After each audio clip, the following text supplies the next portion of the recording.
Yep, we are. Well, hold on.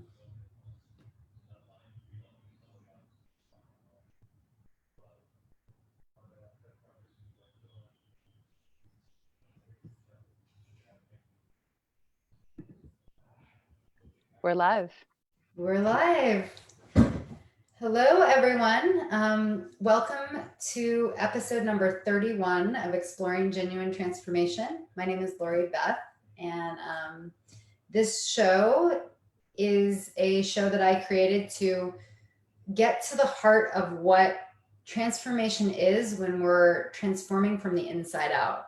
So, not necessarily to get what we want in life, which it does come as a natural byproduct often when we're doing our own sort of juicy transformation of experiencing ourselves more intimately, experiencing life more intimately, and transformation for the sake of freedom and for the sake of just being ourselves. So I'm really excited today to be here with Heart Ninja, Emily Orum. Thanks for being here. Yeah. And today we're exploring a beautiful topic. The topic is transforming Woundmates into Growthmates. And really, we're going to be looking at kind of how to transform codependency, which is codependency with other, but it's also ultimately codependency with ourselves, into more of an interdependency and into us being fully who we are. So this is such a beautiful topic. I'm really excited to have you here today. Yay, it's so good to be here, Lori. I've been watching amazing people be interviewed on your wall and popping in and seeing the work that you do. So thanks for bringing me on. Yeah, yeah. Um, so I'm going to introduce Emily, and then we'll just get going on the interview. Um, So, Emily is a pioneer and expert of evolutionary relating, intimacy, love, and personal empowerment. She's an intimacy and LGBTQ advocate that embraces a world of radical acceptance, inclusion, harmony, belonging, and celebration within each other's differences. She aims to empower each individual to design and create their own unique love style to get the relationships and intimacy they want. Her Heart Ninja tool belt is extensive, is extensive embodying the tool is extensive in embodying the tools of emotional and somatic intelligence, codependency recovery, and over 15 years of therapeutic practice. So, woohoo! I your bio is so great that I just had to read it. Thank What? you. It's good to be seen and felt. So I read a lot of bios for the people I interview. So it's really nice to actually hear my bio. Thank you. Yeah, yeah, I love it. And I just want to just stress the piece also that Emily will get into it more. That she's actually her and her partner Michael are launching a course right now called, I think it's Open Love Style. Is that right? It's called Working Your Style for Adventurous Leaders in Relationship, and we'll talk more about that. I'm excited. Yeah, yeah. And so this is also going to be part of the conversation and an important part of it in terms of as we're talking about how do you create these more empowered relationships, and how do you first you have to know what it is that what your style is, and fully own that, and fully like fully be okay with not be okay with it even, but even like go into those corners and those shadows where maybe like you haven't allowed yourself to go because of what we've swallowed as a culture, right? All the messages that we receive, and really like this course and Emily's work is really about helping people to go there so fully that they know exactly who they are, what they want, how they want to relate, and they have the freedom to do that. And then they can find the perfect people to who like match up in that way. Yeah. Man, God, you said it so eloquently because I feel like it's taken me over 16 years to really unlearn all the conditioning and the belief systems and the ways that I coped to survive as a kid. And, you know, I don't know if we want to jump in here, but I can tell you a little bit. I come from a pretty extreme background of trauma. I grew up, my mom was a meth addict. My dad left when I was 5, and my mom, her father was extremely abusive and actually killed himself and blamed the death on me and my mom. Severe trauma. And basically, I rescued my mom at 5. I saved her life, and it set up a pattern that I was here to be the rescuer of the family, that I was here to help people, because if they didn't survive, then I would die. So I lived my whole patterning in this control and caretaker rescuing. In all my relationships, really, actually, I broke the pattern finally when I attracted Michael into my life. It was the first relationship after 16 years Wow. of doing trauma work and codependency recovery.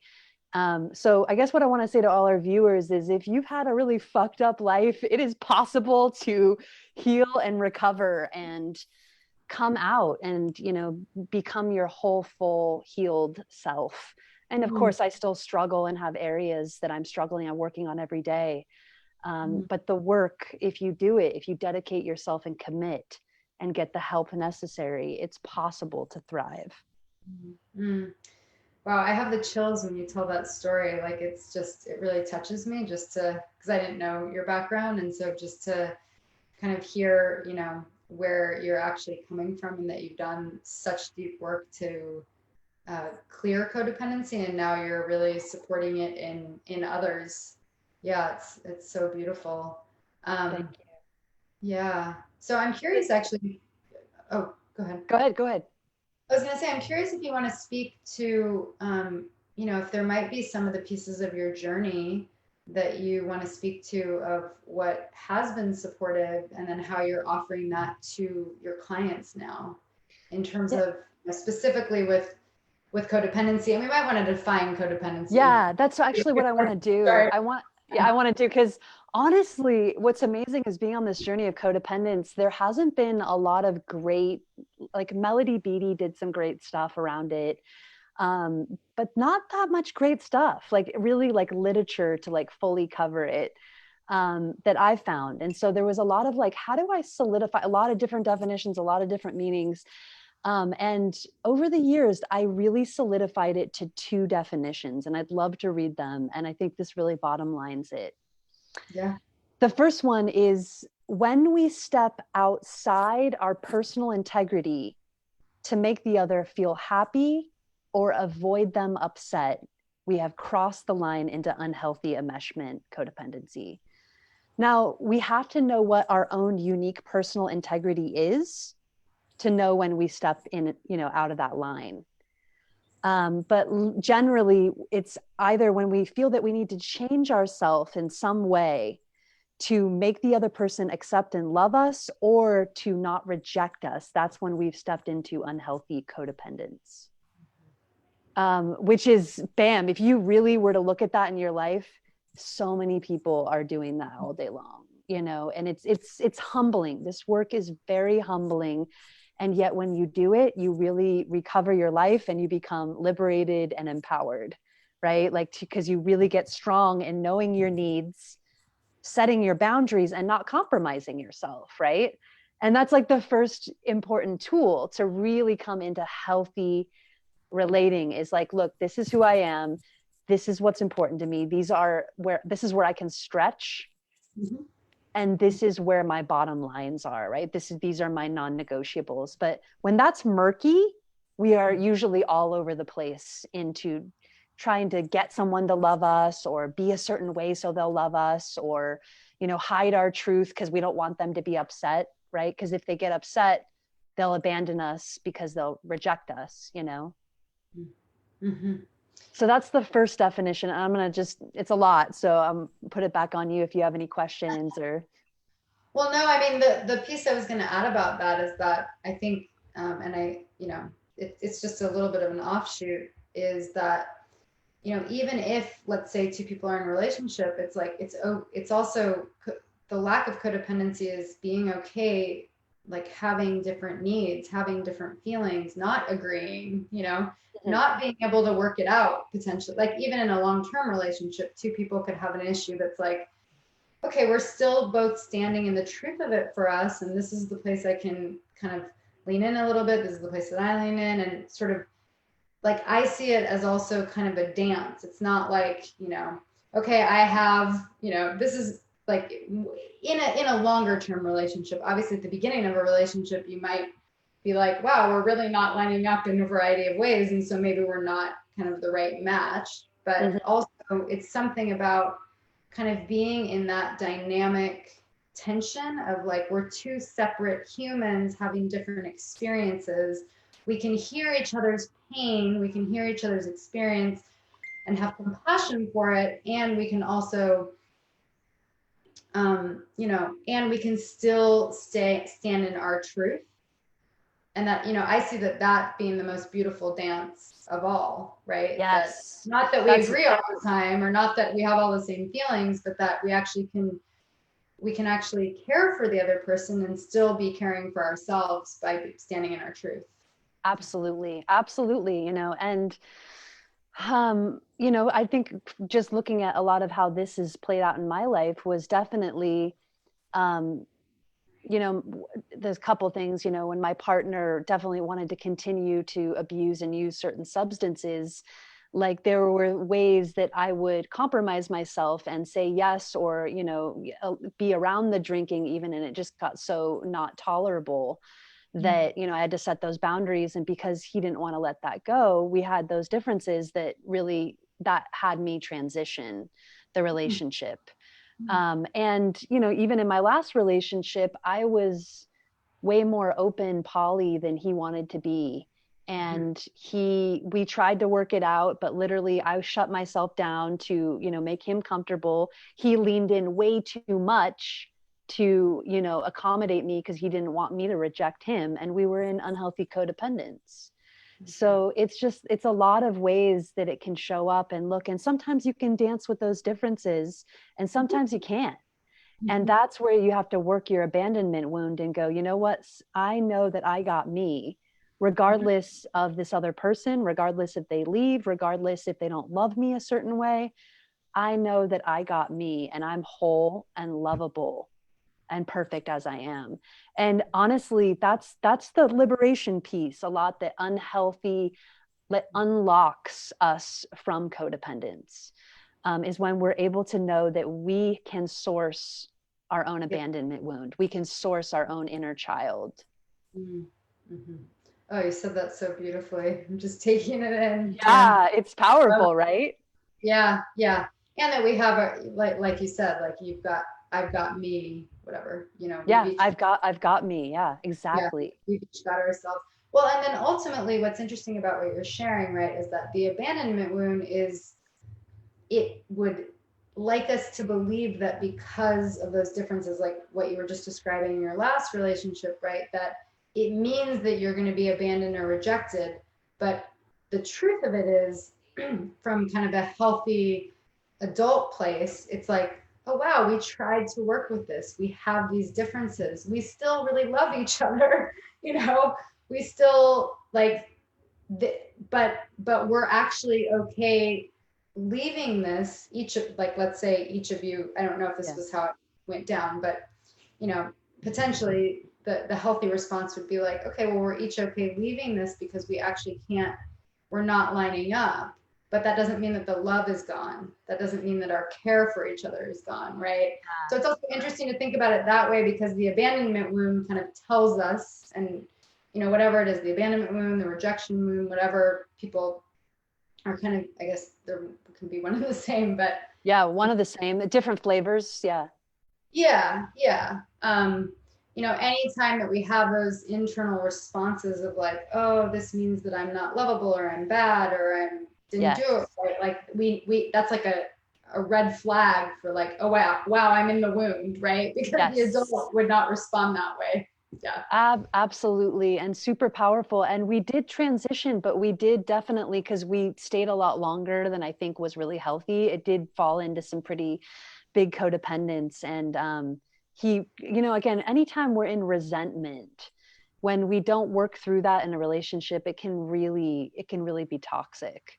And Mhm. come out in all sorts of sideways ways and unhealthy ways where we put up with things way longer than is in our integrity. And then again, what happens is we have this rage because we violated our own boundaries, Mhm. right? When we violate our own boundaries, we then, we can't show up for partnership.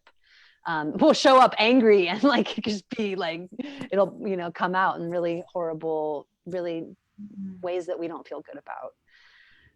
I'd love to share the other definition. And I think this is really powerful. I'm just going to this is super powerful, this definition that I came up with. When we rely or depend, those two words are key here. When we rely or depend on an external thing or person to meet our needs for safety, love, and purpose and meaning. When we are relying and depending on another person or thing to do that, we have now entered what I call void filling. And Mhm. literally, it's like nothing will satiate us. Nothing, no matter what someone says, no matter how much validation we get, no matter how much money someone gives us. Um, it's like it's insatiable. And the only way to break the pattern is to learn how to really source your own needs from within. Mhm.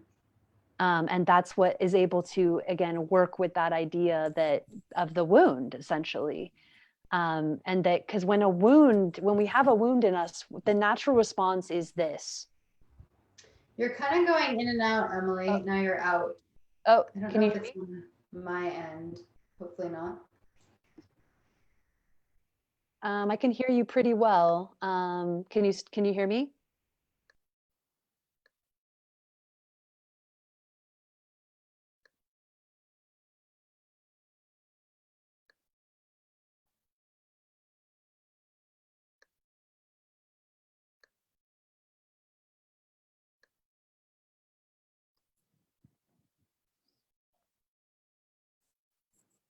Let's see.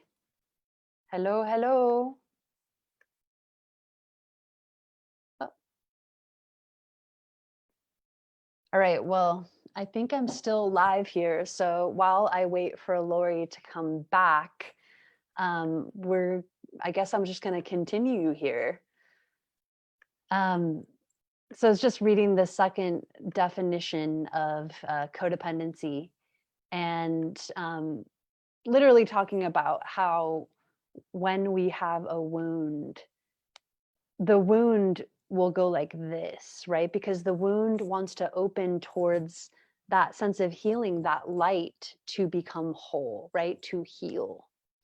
Now, the thing is that when we're doing that, when we do that externally, we get ourselves into a bunch of attachments, right? Literally these cords that it goes, well, until I have this, then I can be whole, then I can feel fulfilled, then I can feel safe, right? But it never works that way. We will never feel fully whole because everything that we need is innately within.